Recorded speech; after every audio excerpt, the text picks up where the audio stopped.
नमस्ते सम्धिनी नमस्ते। नमस्ते नमस्ते। सम्धिनी त बस्नु पनि भन्नु भएन। छोरी कता छ हौ? छोरी यतै छ। ए मम्मी आउनु भयो? आएँ त। राम्रै नि आउनु भयो नि? राम्रैले नि आएँ। त्यो गर्मी छ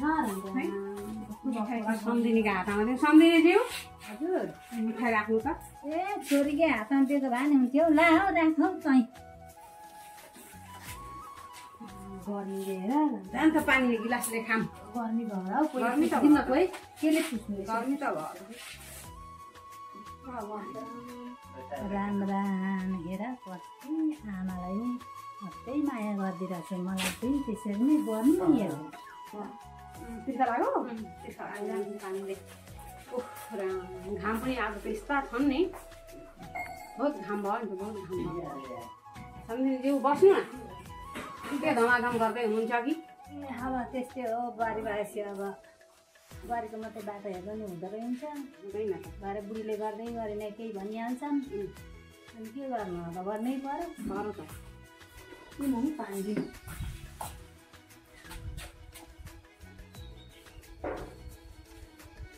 यस्तो घाम छ कसरी आउनु अझै खाने भयो? अब छोरी लिन आउनुभएको कसरी आउनुभयो भन्छ। कस्तो हुन्छ नि आमालाई अब छोरीको माया त्यो पनि नजाने जस्तो गर्छु। त्यही त म त अब छोरी लिन आएँ। हेर्नुहोस् अब ज्वाइँ पनि घरमा आउनुहुँदो रहेछ। छोरीलाई 1 महिना जति लगाएर राख्नु भनेर आइरहेको थिएँ। के कसो भन्नुहुन्छ तपाईँले? अब तपाईँको ज्वाइँ पनि घरमा छैन, बाहिर कमाउन गइरहेछ।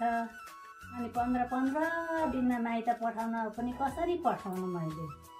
अनि अब घर गर्नु पनि त चाहियो नि त मलाई। यसो बुहारी हुँदा सुविधा हुन्छ कि भनौँ भने सधैँ छोरी लिन आउनुहुन्छ, सधैँ छोरी लिन आउनुहुन्छ।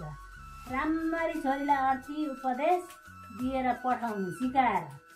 ल ल म मजाले अति उपदेश दिन्छु नि।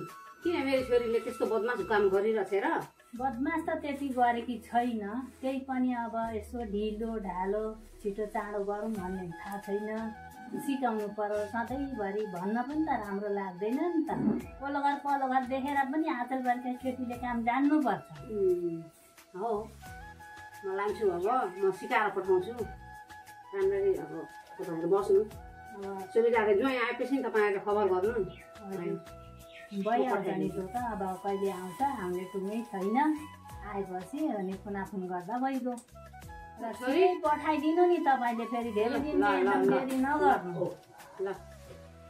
छोरी छिटो गर, फटाफट गर। म निक्लिँदैछु। फटाफट गर। यहाँ बेगहरूमा धेरै लुगा हाल्नु होइन नि। ठिक्क फेरफारे मात्रै लैजा। धेरै दिन नबस्नु। ल ल ल हुन्छ। छिटै गरेर आउनु है। हुन्छ त हुन्छ। भरे फेरि उहाँ गएर पोल लाउनु होइन नि आमालाई। ल ल हुन्छ। लु मम्मी हिँड्नु। लु राम्ररी बस्नु त सम्धिनी। अलिकति खर्च दिनुभएको भए हुन्थ्यो नि मलाई। खर्च अनि अब छोराले पठाएको पनि तै, मसँग पनि तै माग्थे। अब आमा आउनुभएको छ स्वयं अनि मैले खर्च दिइरहनु पर्छ। जानु नि, राम्ररी जानु, छिट्टै आउनु। ल भनेको मान्नु नि। ल ल लु बस्नुहोस्। सम्झिने अब सम्धि नमस्ते। गयौँ बाबु मरिस छोरा पकाइदे। ला पिता त बाहिरै पो हुँदैछ। नमस्ते पिता। नमस्ते। नमस्ते काका। नमस्ते काका। राम्रै छ नि तपाईँहरूलाई त? राम्रो छ। छोरी आउँदा घरै उज्यालो हो। घरै उज्यालो। बाबु के बस्क्या अरे हेर कति ठन्डा छ यहाँ। यो फेन माथि चाहिँ लगाएको भए हुन्थ्यो। गर्मी हो। ले बेगमा राखिदिन्छु। बन्द पो भएको रहेछ।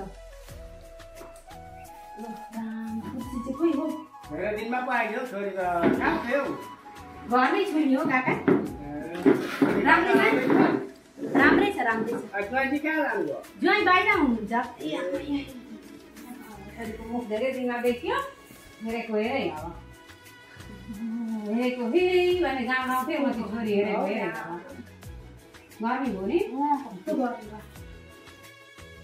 पूजा पूजा कहाँ छेसौ? यहाँ नन्दा आइपुगेर चाहिँ यो कहाँ छेस यसो सर्बतहरू बनाएर ल्याइदिनुहरू छैन?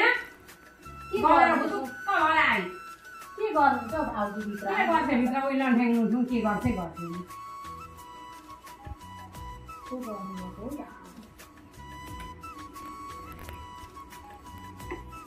छिटोले छिटो छिटो थोरै बेर आउँदिन त फेरि ए बुनु पनि कहाँ आइपुग्यो घर त भर्खर हजुर कस्तो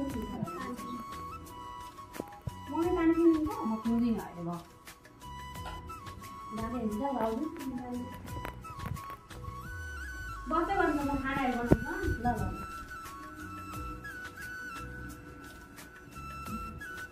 गएर लुटुक्क भएछ गर्मी भयो होला हाफ प्यान्ट स्पोर्टिङ लाउँछस् कि क्या हुन्छ अन्त दादा काट्नु नि त लगा नि अहिले एकछिनमा हामीले फेरि मलाई साडी लाउन दिएपछि छोरीलाई चाहिँ हाफ प्यान्ट स्पोर्टिङ भन्छु होला फेरि